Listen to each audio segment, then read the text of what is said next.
au Népal depuis 78. Il y a eu des manifestations, mais il n'y a jamais eu de mort comme ça. C'est vraiment tragique. Il y a eu 22 morts parmi les jeunes. Et puis ils ont mis le feu à beaucoup d'endroits. Derrière moi, ça fait 2 jours déjà, mais ça brûle encore. C'est un grand supermarché.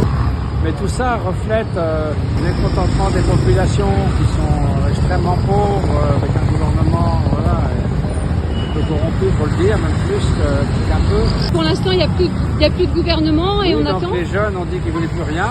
Il n'y a plus de ministre, plus de gouvernement. Ils ont démissionné, ils ont brûlé pas mal de bâtiments administratifs, notamment tous les dossiers des tribunaux.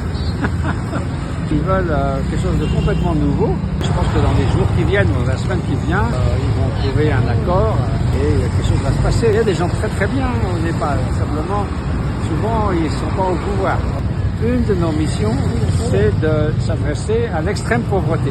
Ça prend toutes sortes de formes, l'extrême pauvreté. D'abord, pas accès aux soins, pas accès à l'éducation, des femmes qui n'ont jamais été à l'école. Or, on sait que des femmes qui ont été à l'école ne serait-ce que quelques mois, ça diminue nettement le risque de la mortalité infantile quand elles sont mères. C'est pas juste un luxe, c'est vraiment quelque chose qui est essentiel pour la population. C'est ça qu'on a commencé Karuna il y a maintenant 25 ans cette année.